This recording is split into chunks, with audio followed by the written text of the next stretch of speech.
السلام عليكم ورحمة الله وبركاته. ازيكم يا حلوين؟ عاملين ايه؟ النهارده جايه لكم بفيديو البسبوسه. ما شاء الله هتعجبكم جدا جدا جدا. يلا دخلت علينا بقى هلال رمضان والاشهر الحرم. كل سنه وانتم طيبين وبخير وبصحه وعافيه وسعاده. بنص كيلو من دقيق السميد. عملنا القمر القمر القمر القمر اللي انتوا شايفينه ده. ما شاء الله، بصي البسبوسه دايبه ازاي، دايبه دوب. بصوا البسبوسه بتاعتك ناجحه اول ما بتدوسي عليها كده بالمعلقه مرمله وزي القمر وشاربه الشربات بتاعها.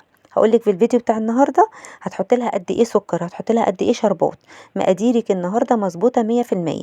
شايفين البسبوسه الحلوه؟ تلاقيها بتلمع كده ومخرزه معاكي، مش مكبسه، مش مكتله معاكي. تمام، يلا بينا نسمي الله ونصلي على الرسول عليه افضل الصلاه والسلام ونبتدي وصفتنا. حطيت هنا نص كيلو من دقيق السميد. نص كيلو دقيق السميد ده يا جماعه عمل لي حوالي 2 كيلو ونص من البسبوسه. الصينيه اللي انتوا شفتوها دي مقاس 30، بتاخد حوالي 2 كيلو ونص. تمام، حطيت هنا نص كوبايه من زيت الذره. زيت الذره يا جماعه في الاكل بتاعه احسن مليون مره من السمنه المهدرجه، من اي سمنه مهدرجه. تمام، ده بالنسبه لي، بس انتي براحتك خالص. حطيت عليه معلقتين كبار من السمنه البلدي. تمام. آه، ممكن تضيفي بدل السمنة على زيت سمنة بس. ممكن تضيفيها زيت بس. خلاص، حطيت ذرة ملح ما تنسيهاش خالص في أي معجنات. دي اللي بتفصل بتوضح لك طعم الحاجة في بقك. أول ما بتدوقي كده الحاجة بتحليها لك. وصلنا على الرسول عليه الصلاة والسلام. تمام. حطيت هنا معلقتين ونص من الدقيق، ومعلقتين من جوز الهند. جوز الهند خشن او ناعم مفيش اي حاجه، مش هتفرق معاكي خالص. تمام. حطيت هنا معلقتين كبار من من عسل الكلوكوز. عسل الكلوكوز بيربط البسبوسه، بيخلي الحبيبات بتاعتها حلوه قوي متماسكه مع بعضيها. تمام، بيخليهاش متفككه كده من بعض. وحطيت المهم بقى النهارده والوصفه بتاعت النهارده المعلقتين من لبن البودر. خلاص، يبقى احنا حطينا هنا المكونات بتاعتنا هنقولها مع بعض تاني. نص كيلو من دقيق البسبوسه. تمام، دقيق السميد الوسط، مش لازم يكون ناعم قوي. تمام. حطيت معلقتين ونص من جوز الهند الخشن او ناعم براحتك خالص، اللي عندك حطيه. حطيت معلقتين كبار من الدقيق. الدقيق يا جماعه بيديها ترميله كده، بيخليها ناعمه قوي قوي قوي. خلاص، ما تخافيش منهم خالص. حطينا معلقتين كبار من اللبن البودر عشان انا هعجنها النهارده بالميه. تمام، ممكن تستبدلي معلقتين اللبن البودر بكوبايه اللبن حليب، يعني تعجنيها باللبن الحليب. تمام، زي ما هتشوفي كده في الفيديو. اهم حاجه في وصفه النهارده يا جماعه ان انت تبسي الموضوع ده كويس جدا مع بعضه.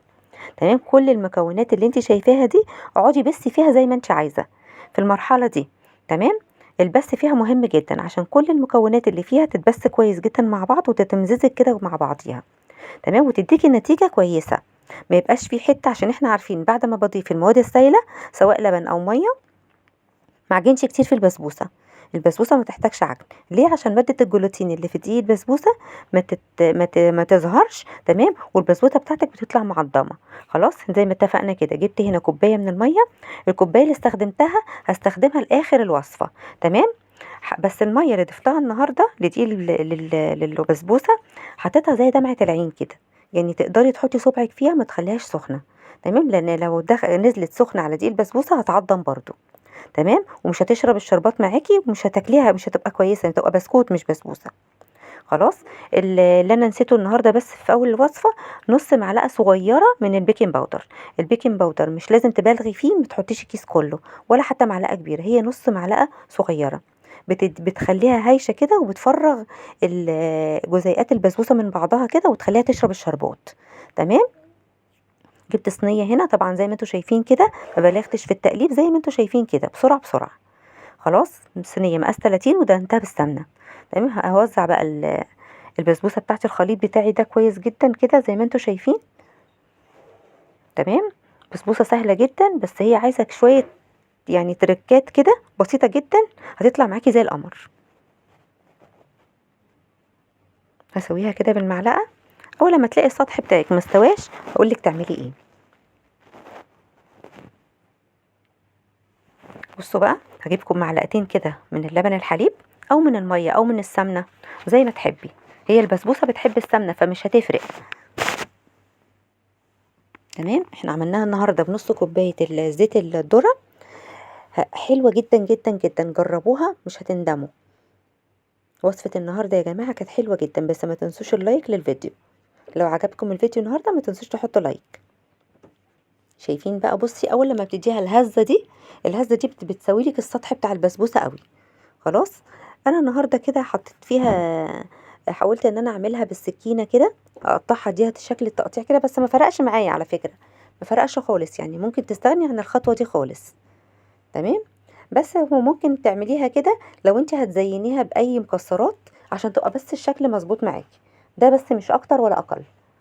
لكن التخطيطه بالسكينه دي مش عاطيه معايا اي فرق خالص. هدخل البسبوسه بتاعتي على درجه حراره 180 في الرف الاوسط. تمام. اول لما بتبتدي البسبوسه تاخد لون بعمل الشربات. تمام. شربات البسبوسه بيبقى خفيف، مش هو وسط ولا حاجه، شربات خفيف. تمام. حطيت هنا مع كوبايتين من السكر، عليهم كوبايتين ونص من الميه، عليهم ظرف من الفانيليا. تمام. حتى اللهم صل على سيدنا محمد، الليمون نسيته بصراحه، انا نسيت الليمون. تمام. ممكن تستغني عنه تماما.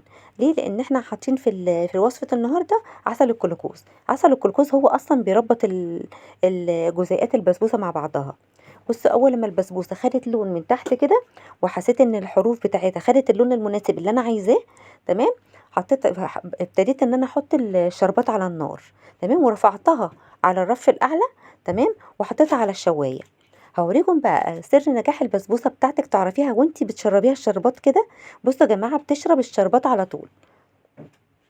بصوا زي ما انتوا شايفين كده، بسبوستي ناجحه 100%. شايفين كده؟ اول لما تشرب الشربات كده قلبك يطمن كده، وعارفه ان انت هتاكلي احلى بسبوسه.